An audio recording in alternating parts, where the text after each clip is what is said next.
Good morning, Coolest Coast. It is time for Coffee with Kristin and Tina. Good morning, everyone. Thanks for joining us. Welcome to Coffee with Kristin and Tina. We're your hosts. This is Kristin Odell of KLO, and I'm Tina Prigge with Vagabond Creative Studio. Thank you to Just Orthodontics for sponsoring this episode. Kristin, I'm so happy to see you again. Welcome back. Oh, thank you. Thank you. Sorry. Okay. All right. Thank you. Yeah. Thank you for giving me a couple of weeks off. Thank you for being so understanding. It is amazing to see the kind of support that comes when you have a family member pass. So thank you. I know what you've been dealing with is so difficult, and our deepest sympathies. I can hardly even talk about it without breaking down myself, right?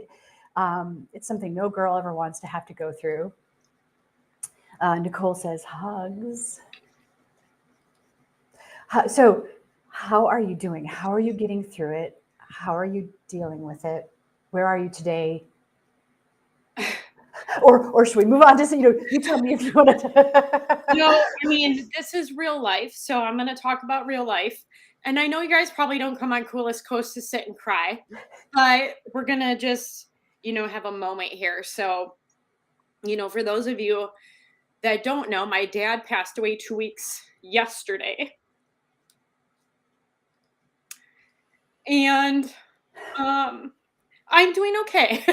I know this doesn't look okay, but I'm really doing okay. So this has really been one of those things where, like, my dad was 81. He lived a full life. He was being cared for in a nursing home, which is not an ideal quality of life for anybody.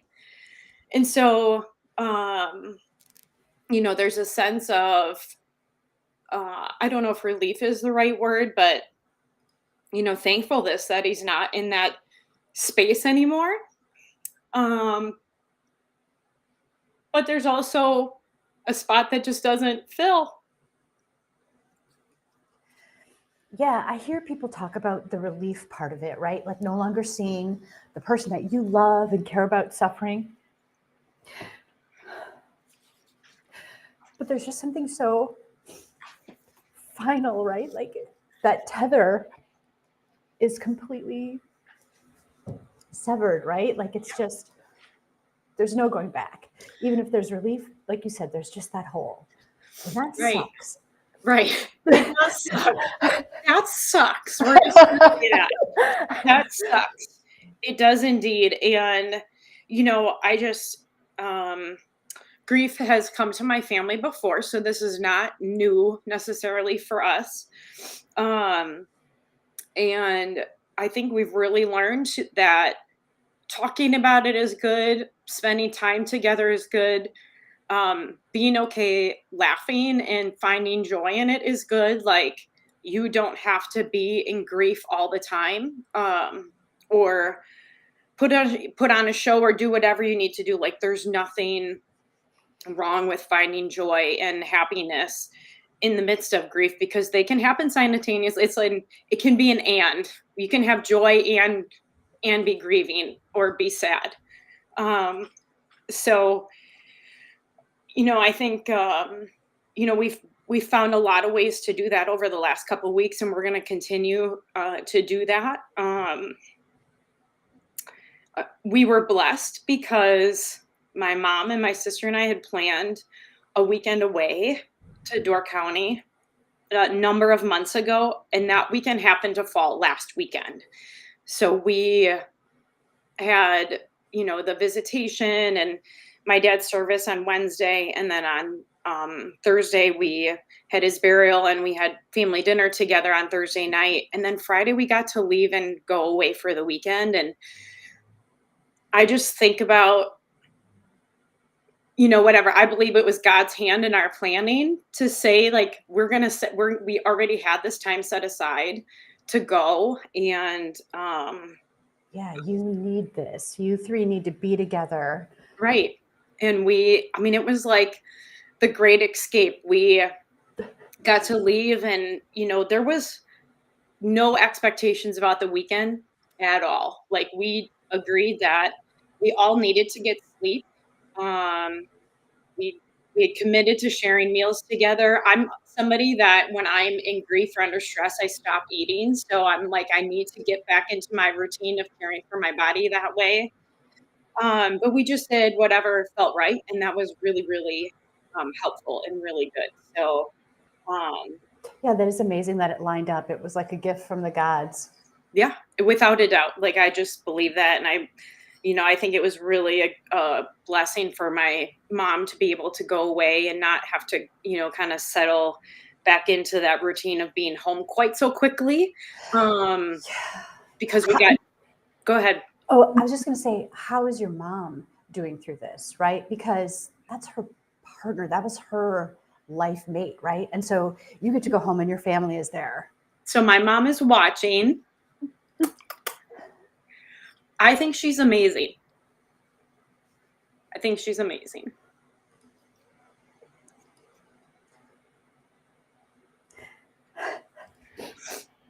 There's nothing easy. I meant to show this picture. Yeah. My mom has done awesome. Like, she did awesome through all the things, in the immediate weeks that come after somebody so close to you passes. There's a lot to do. You're planning a funeral. We did picture boards together. We were picking out flowers. You're working on the service. You're doing all these things. What am I going to wear? All that kind of stuff. And once that's all over, then that's kind of really where the real kind of grieving begins, right? And she's done amazing. I'm super proud of her. She is a beautiful human. So do you think going through this, all of that distraction that we have, right? Like the preparations, choosing what to wear, photo boards, do you think in a way that's by design to help distract it? You know what I mean? And get through? I don't know. I don't know if it's by design. I mean, everybody chooses their funeral proceedings differently, and how they are going to celebrate life is very different for different races, different nationalities, different religions. Like, everybody does it a little bit different.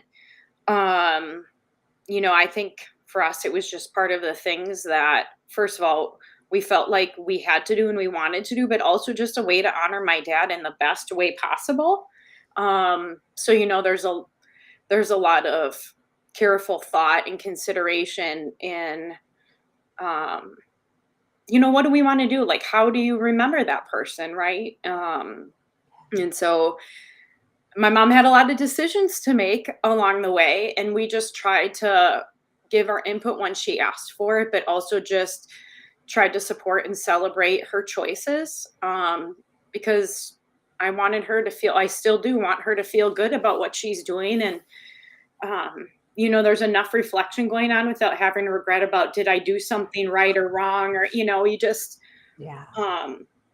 you do the best that you can. So I think, one thing that was, I think for me helpful, and I know for my kids and for Doug, so I wrote a dedication for my dad that I read at the service, and just sitting down and going through, it's not easy to capture somebody, my dad at 81 years of life, and there's all these perspectives of people that interacted with him, and how do you capture that all in 3 to 5 minutes of reading something. But for me, that was so healthy to process and think about. And, I probably cried as much as I did when I was writing it. And, but I got input from my mom and my siblings and our kids and my nieces and nephews. And, it was really cool as we went through the visitation to just hear, my dad worked for the Manitoba Public Schools for 40 years. And a lot of his former coworkers came to pay their respects and talk with us and shared memories. And, we learned new things, which were fun. And Just got to revisit memories we haven't talked about in a while. And just, it was a really, it was a good experience. And I would say that being able to see people, like, first of all, you get like 100 hugs, right? And so that's so helpful. But yeah, it was really good. Had your dad made plans or, expressed wishes beforehand at all? Like, was there a plan? Like, I want this kind of music or anything? No. No, my mom is probably laughing right now, but my dad was one of those people that every time we talked about it, he said we were wishing him dead. Oh. So, no, he was very resistive to making any plans or telling us what he wanted. And but my mom, get that. Could you try?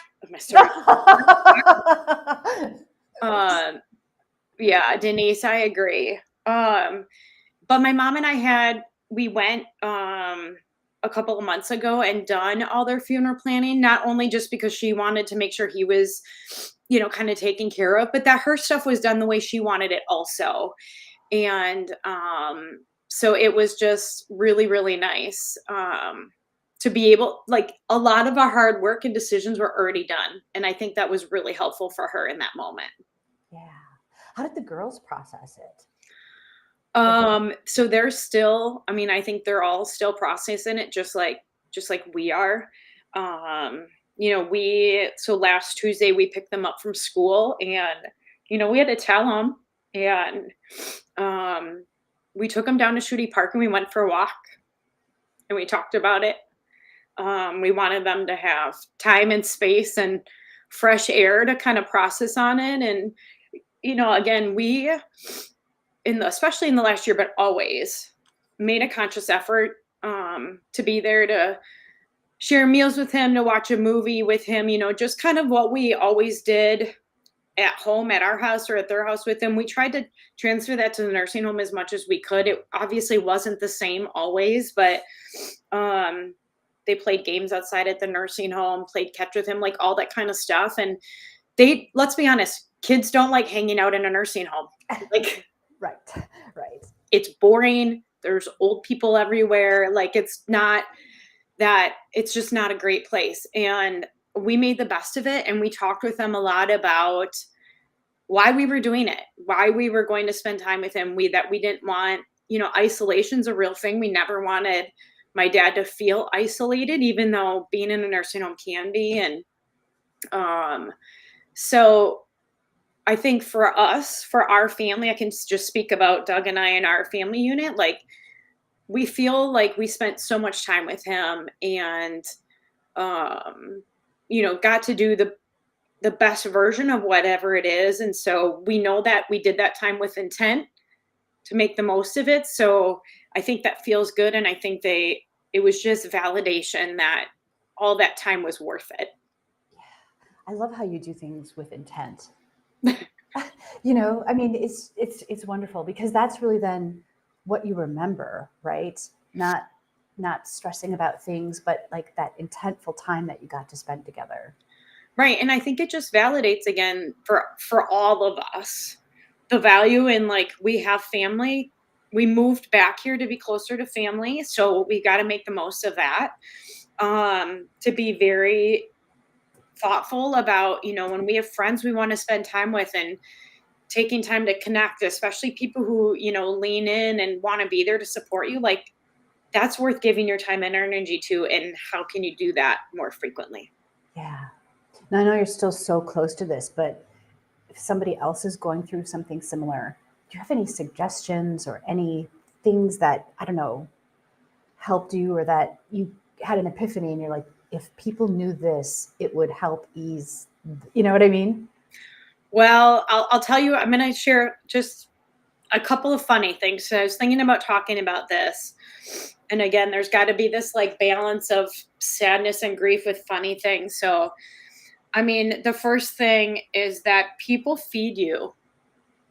At least our people feed us.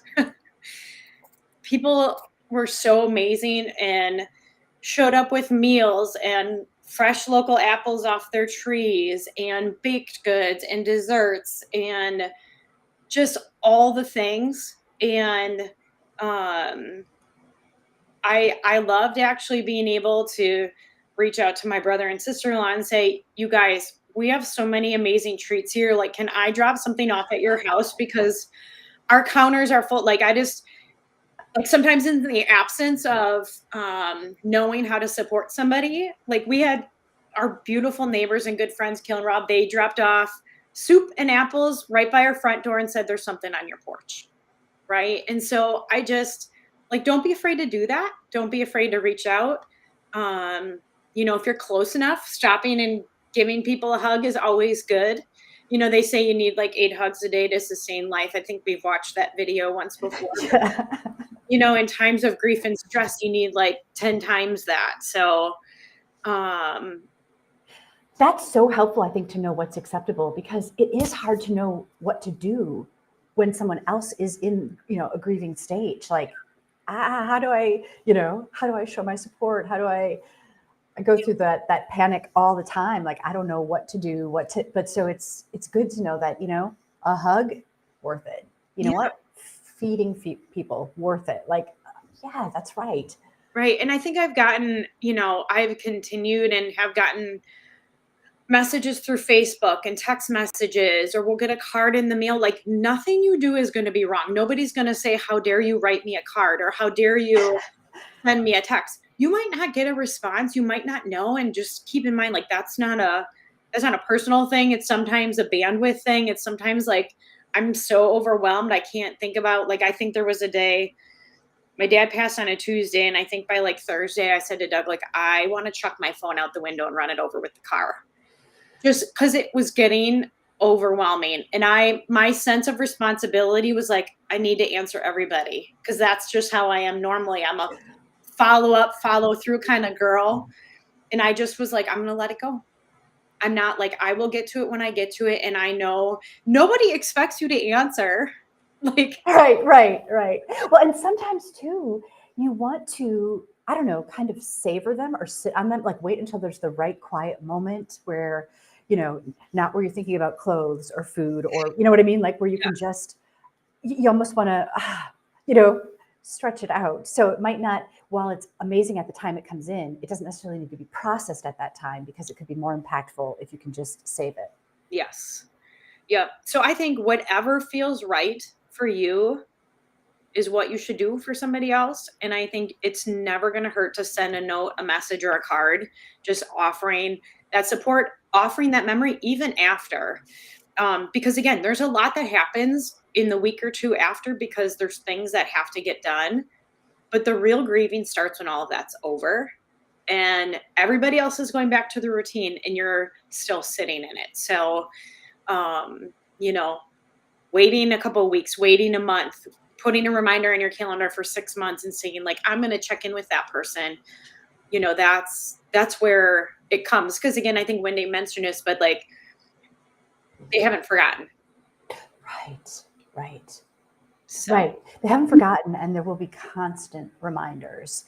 Right. And you have to go back to the world and like mix back in, and to the rest of the world, nothing has changed necessarily, right? The rest of the world doesn't know that there's this immense grief that you now have. Right. So, and there's an element of this, like, I went back to work this week. I took all of last week off, and I have amazing clients. Let me tell you, again, super supportive, super understanding. But transitioning back into work, it's like, man, I'm feel kind of exhausted. I don't have the same energy that I normally have, right? And so just having people meet me where I'm at this weekend, say, you're doing awesome, or, I'm so thankful you got through that. Like, it's just been really, really cool to just see how professional and understanding my client base is, at least. It's it shows you've chosen to working with good people. I'd like to think that good people have been brought to me. I've been gifted with good clients. Nice. And it's, like you're saying too, giving yourself that space to allow yourself to not have to be your best, right? To just be and process and not have to focus on something outside of yourself. And I think like there's a couple of things too. So for me, Doug has been just, not that he isn't always, you guys, those of you who know I love him dearly. But he has just been so supportive and such a champion, and like he is grieving too. And I'm trying to remember that like I'm not the only one in this. Like the kids are in it, Doug is in it too, and making space for him. But man, I've had some really, really ugly cries with him over the last 2 weeks. And he's let me snot all over his clothes and his pillow and just, all the things. And so whoever that person is for you, let them in. Let them into allowing you to be ugly and gross. And, the other thing is I've had a lot of people say you need to do what you need to do. And if that means like the day I wrote his dedication, I got done with it and I ate a little bit of lunch and then I crawled into bed we have blackout blinds. So like our bedroom is just like so dark and amazing. And my favorite movie is The Wedding Singer. And so I crawled into bed with the dog, which the dog's not allowed on the bed normally, but he got a pass. And I watched A Wedding Singer and I huddled up in my cave for the rest of the day.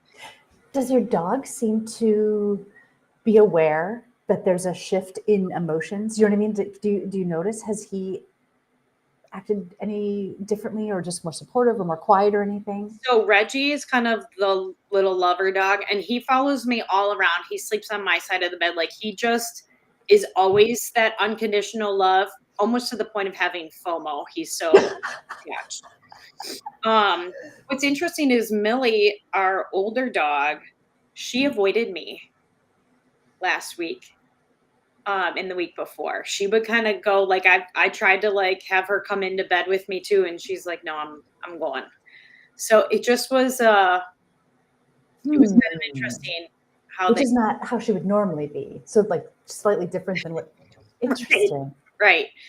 So I don't know. It's kind of funny, but yeah, if you feel like sleeping, you need to sleep, and if you feel like talking, then find somebody to talk to, and if you feel like binging on television, then that's what you should do. And, last Saturday when we were up in Door County, Saturday afternoon, my mom and I went down we were on Lake Michigan, and this is at Cave Point. But I laid on a lawn chair in the sand and read a book for 2 hours. And I wouldn't say that I ever do that, but that's kind of like what dreams are made of for me. Like that's, you know me, give me the sun. My solar panels needed a lot of charging. And September sun doesn't quite do it for me, but it was good. But I also, by the way, walked around barefoot a lot of the weekend.